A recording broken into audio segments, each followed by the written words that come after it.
सुनेत्रा काकींच्या प्रचारासाठी रोहित पवार मैदानात घोंगडी सभा घेऊन बारामती पिंजून काढली।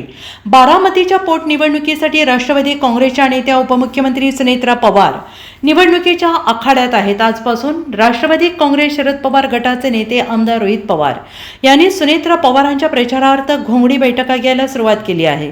दिवंगत उपमुख्यमंत्री अजित पवार यांच्या काटेवाडी गावातून घोंगडी बैठकीच्या माध्यमातून सुनेत्रा पवारांच्या प्रचाराचा शुभारंभ केला आहे। यावेळी आमदार रोहित पवार यांचे वडील राजेंद्र पवार भगिनी सई पवार देखील उपस्थित होते आणि यावेळी बोलताना आमदार रोहित पवारांनी म्हटले की आजपर्यंत प्रचार असेल तर तो साहेबांचा असायचा, दादांचा असायचा। मी लहान असताना अजितदादांच्या प्रचारासाठी सायकल रॅली काढली होती। दादांनी मला जिल्हा परिषदेला तिकीट दिलं, त्यावेळी दादा निर्णय घेत होते, मी इथून उभा राहिलो होतो। आज पवार साहेबांमुळे हा परिवार आहे, पण नंतरच्या काळात अनेक नेते आहेत महाराष्ट्रात जे अजितदादांमुळे आहेत। आल्या अजितदादांच्या फोटोला हात जोडावे लागतील असं स्वप्नात वाटलं नव्हतं। आता आपला नेता पुन्हा दिसणार नाही।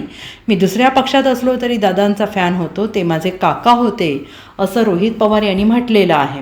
आदरणीय अजितदादांचं काम हे किती मोठं होतं हे सर्वच महाराष्ट्रातल्या लोकांना त्या ठिकाणी माहीत आहे।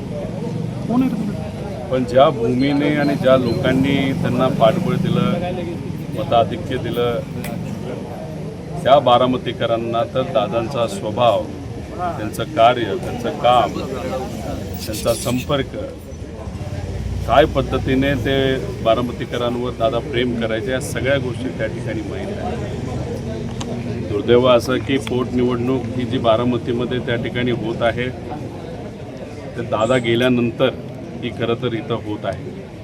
काकी उभ्या आहेत, इथं येऊन लोकांना भेटून चर्चा करून फक्त मी विनंती करत आहे की मतदान होत असताना 100% मतदान प्रत्येक गावातून हे अजितदादांच्या कार्याकडे बघून सुनेत्रा काकींना त्या ठिकाणी व्हावं, याच्यासाठी खरं तर येऊन लोकांशी मी संवाद साधत आहे। कारण का बारामतीकरांना तुम्ही आदेश देऊ शकत नाही, बारामतीकरांना तुम्ही विनंती करू शकता।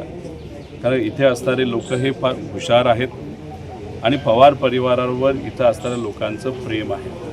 त्यामुळे इथे येऊन त्यांना मी विनंती केलेली आहे। खरं तर आज सकाळी कनेरीला जाऊन पवित्र हनुमान रायांचं त्या ठिकाणी दर्शन घेतलं आणि ते दर्शन झाल्यानंतर इथं काटेवाडीला येऊन लोकांशी संवाद त्या ठिकाणी साधलेला आहे। सर्व पक्षाचे लोक, पदाधिकारी खरं तर इथं आलेले आहेत। काल संध्याकाळीच हा दौरा तिथं ठरला, पण हा प्रचार दौरा नसून लोकांचा संवादाचा कार्यक्रम आहे असं आपल्याला त्या ठिकाणी म्हणता येईल। आणि इथं लोकांशी संवाद साधून पुढच्या गावासाठी त्या ठिकाणी मी आता जात आहे। पूर्वी जसं पवार कुटुंबीय सर्व एकत्र यायचं आणि प्रचाराकरिता उतरायचं, तशा पद्धतीने हा प्रचार होणार आहे। खरं तर इथं येत असताना मी रोहित पवार म्हणून आणि अजितदादांचा पुतण्या म्हणून आणि दादांचा कार्यकर्ता म्हणून प्रचारामध्ये आलेलो आहे। पूर्वीच्या निवडणुका जर आपण बघितल्या तर लोकांना सुद्धा माहिती आहे आणि अख्ख्या महाराष्ट्राने त्या ठिकाणी बघितलेलं आहे। पवारसाहेबांची निवडणूक असो, अजित काकांची असो, नाहीतर आत्यांची असो, प्रत्येक निवडणुकीला परिवार म्हणून आम्ही सर्वजण एकत्रित त्या ठिकाणी फिरतो। कुणी राय भाग घ्यायचं, कुणी शहर घ्यायचं, कुणी इतर राहिलेला भाग त्या ठिकाणी घ्यायचं, लोकांशी बोलायचं, महिलांचे काही कार्यक्रम, नाहीतर भेटी काही लोक घ्यायचे। त्यामुळे ते जे वातावरण होतं, तो जो काळ होता, हा संयुक्तित पवार परिवारासाठी अतिशय महत्त्वाचा आणि चांगला काळ त्या ठिकाणी होता। पण नंतर ज्या गोष्टी झाल्या त्या झाल्या आणि आज दुर्दैव असं आहे की पोटनिवडणुकीमध्ये ते सुद्धा दादा गेल्यानंतर इथं निवडणुकीच्या प्रचारासाठी यावं लागतं आहे। हे खरं तर मनाला लागणारं, दुःख देणारं असलं तरी दादांकडे बघून या इलेक्शनमध्ये आजपर्यंत कोणालाच एवढी लीड मिळाली नाही, तेवढी लीड ही त्यांच्या पक्षाला इथून कशी मिळेल यासाठी प्रत्येक व्यक्ती आपापल्या लेवलला त्या bureau report SPN Marathi, Baramati.